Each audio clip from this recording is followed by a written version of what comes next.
मेरी बेटी तो चली गई, इन लोगों ने मार दिया मेरी बेटी को। अब वो दोनों भी गिरफ्तार होने चाहिए। मेरी सरकार से अपील है कि यहाँ हम एक बहुत बड़े सिस्टम के खिलाफ लड़ रहे हैं। भोपाल से इस वक्त एक ऐसा मामला सामने आया है जिसने सिर्फ मध्य प्रदेश ही नहीं बल्कि पूरे देश को झकझोर कर रख दिया है। मॉडल और साउथ इंडियन फिल्मों में काम कर चुकी ट्रिशा शर्मा की संदिग्ध मौत अब एक बड़े विवाद में बदल चुकी है। शुरुआत में जिस मामले को खुदकुशी बताया गया, अब उसी मामले में हत्या, प्रताड़ना, पुलिस की लापरवाही और प्रभावशाली परिवार के दबाव जैसे गंभीर सवाल खड़े हो रहे हैं। सबसे बड़ी बात यह है कि ट्रिशा की मौत को आज 6 दिन बीत चुके हैं, लेकिन परिवार ने अब तक शव लेने से इनकार कर दिया है। परिवार का साफ कहना है ये खुदकुशी नहीं, हमारी बेटी की हत्या हुई है। आज की इस रिपोर्ट में हम आपको बताएंगे कि आखिर मॉडल ट्रिशा शर्मा की मौत के पीछे का पूरा मामला क्या है, परिवार क्यों इसे हत्या बता रहा है, पुलिस पर लापरवाही के आरोप क्यों लग रहे हैं और आखिर वो कौन कौन से सवाल हैं जिनके जवाब अभी तक नहीं मिले हैं। लोकायुक्त, अभी प्रेजेंट लोकायुक्त सत्येंद्र सिंह की फैमिली है ये, और इनके रसूखदार लोग चीफ जस्टिस सिस्टम में बैठे हुए हैं, मेडिकल्स में बैठे हुए हैं, सारी जगह बैठे हुए हैं। भारतीय प्रधानमंत्री नरेंद्र मोदी से बहुत ज्यादा रिक्वेस्ट है, मेरा महिला आयोग से बहुत बड़ा रिक्वेस्ट है कि इस केस को सुनवाई की जाए। परमिशन नहीं ली ना, इन लोगों ने परमिशन नहीं ली यहाँ पर घिराव करने की, तो ये अनैतिक है। लेकिन उनके परिवार की बच्ची को उन्होंने वो जो मांग रहे हैं शांतिपूर्ण तरीके से आप हम शांतिपूर्ण तरीके से ही तो कह रहे हैं कि शांतिपूर्ण तरीके से आप हमसे जो कह रहे हो, हम डे 1 से कह रहे हैं कि आप पॉइंट वाइज पॉइंट लिख के दें, हम उस इन्वेस्टिगेशन का जवाब देंगे, ये हमारा उत्तरदायित्व है।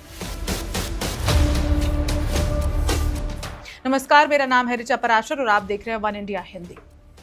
दरअसल ट्रिशा शर्मा भोपाल की रहने वाली थी और मॉडलिंग के साथ साथ साउथ इंडियन इंडस्ट्री में भी एक्टिव थी। ब्यूटी पेजेंट्स में भी वो टॉपर रही थी।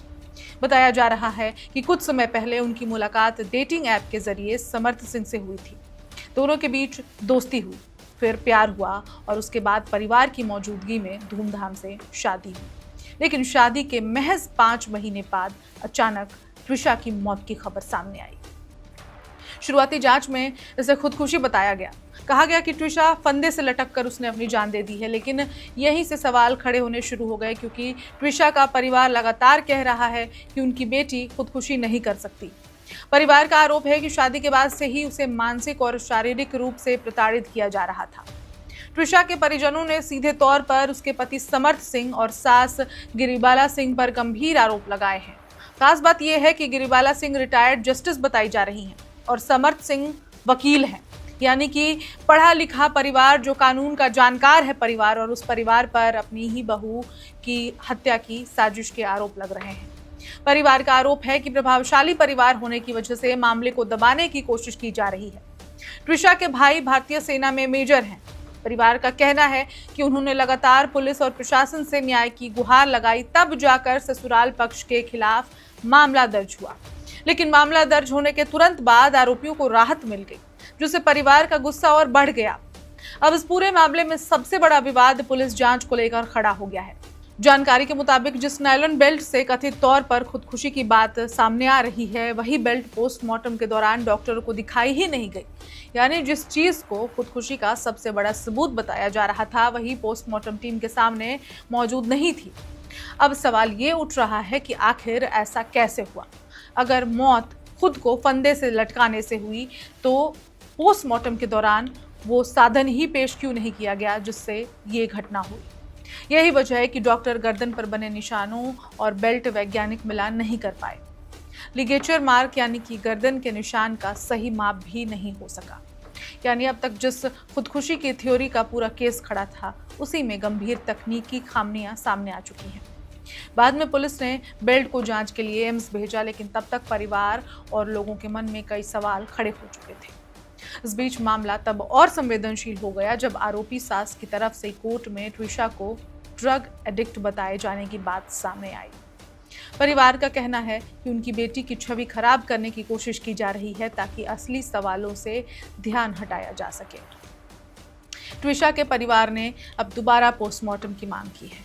उनका कहना है कि एम्स दिल्ली में नए सिरे से पोस्टमार्टम कराया जाए ताकि सच्चाई सामने आ सके। परिवार यूपी ट्रांसफर ऑफ केस की भी मांग कर रहा है क्योंकि उन्हें भोपाल पुलिस की जांच पर भरोसा नहीं रह गया है। सबसे दर्दनाक बात यह है कि मौत के 6 दिन बाद भी ट्विशा का शव मोर्चरी में रखा हुआ है। परिवार ने साफ कह दिया है कि जब तक निष्पक्ष जांच नहीं होती वे अंतिम संस्कार नहीं करेंगे। परिवार मुख्यमंत्री आवास तक पहुंच चुका है। न्याय की मांग को लेकर प्रदर्शन हुए हैं। दिल्ली के जंतर मंतर पर कैंडल मार्च और विरोध प्रदर्शन की भी तैयारी है। सोशल मीडिया पर भी जस्टिस फॉर ट्विशा तेजी से ट्रेंड करने लगा है। अब इस मामले में SIT यानी कि स्पेशल इन्वेस्टिगेशन टीम का गठन कर दिया गया है। लेकिन सवाल ये है कि क्या SIT उन सभी पहलुओं की निष्पक्ष जांच करेगी जिन पर अब तक पर्दा डला हुआ है। कि यहाँ हम एक बहुत बड़े सिस्टम के खिलाफ लड़ रहे हैं। हम पहले दिन से जब 12 तारीख की 10/5 तक हमारी बात हुई बिटिया की और उसके 15 मिनट बाद जो है उसकी डेथ हो गई और हमें इसकी खबर जो है हमारे लगातार कॉल करने पर फोन नहीं उठाया जा रहा था। एक आधे घंटे बाद फोन उठाया गया। गिरिबाला सिंह जो उसकी सास थी और उन्होंने उसको बताया कि शी इज नो मोर और उसके बाद वहां से हम चल दिए हैं। हम यहाँ पर आए हैं। हम 3 दिन तक 4 दिन तक संघर्ष करते रहे। पहली फर्स्ट FIR के लिए हमारी 0 FIR तक नहीं ली जा रही थी और हमसे ये बोला है कि सिस्टम बोल रहा था कि हम बैलेंस बना के चल रहे हैं। हमें ये ज्ञात हुआ कि ये लोकायुक्त अभी प्रेजेंट लोकायुक्त सत्येंद्र सिंह की फैमिली है ये और इनके रसूखदार लोग चीफ जस्टिस सिस्टम में बैठे हुए हैं, मेडिकल्स में बैठे हुए हैं, सारी जगह बैठे हुए हैं। हमें यहाँ जो PM रिपोर्ट दी गई उसमें और जो सामने की फाइंडिंग्स में बहुत मिसमैच मिल रहा था तो हमने इस PM2 के लिए अप्लाई किया था जिसको अप्रूव करने के बाद कमिश्नर के अप्रूव करने के बाद उसको डिनाई कर दिया गया। कहा जाए कि ये आपको कोर्ट से लेना पड़ेगी परमिशन और इस बीच में पूरी कोशिश की जा रही है कि उसकी बॉडी कैसे न कैसे डिकम्पोज हो जाए और आप PM2 के लिए इतना रोड़ा अटका रखा है कि वो कब तक जो है PM2 के लिए बॉडी इंडिपेंडेंट इंक्वायरी के लिए दिल्ली एम्स शिफ्ट होगी।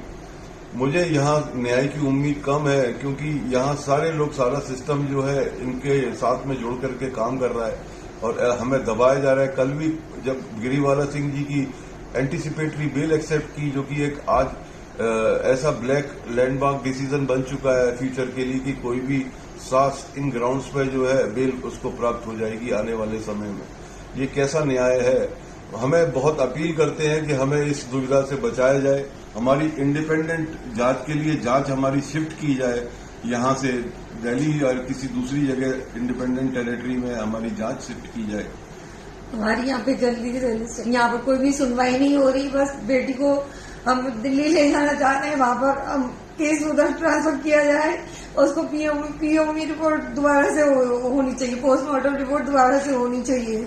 यहाँ पर हम इधर उधर भटक रहे हैं लेकिन हमारी कोई भी नहीं सुन रहा, कोई भी नहीं सुन रहा और हमारी जान के लिए भी खतरा है। यहाँ पर हमारे लिए जान का खतरा है। भारतीय प्रधानमंत्री नरेंद्र मोदी से बहुत ज्यादा रिक्वेस्ट है। मेरा महिला आयोग से बहुत बड़ा रिक्वेस्ट है कि इस केस को सुनवाई की जाए और चीफ जस्टिस ऑफ इंडिया से मेरा बहुत विनम्र अनुरोध है कि वो अपनी निगरानी में इस केस को लें और एक इंडिपेंडेंट इंक्वायरी सेट करें। यहाँ पर SIT जो गठित की गई है वो इन्हीं लोगों के नीचे है तो मेरे को न्याय की उम्मीद बहुत कम है।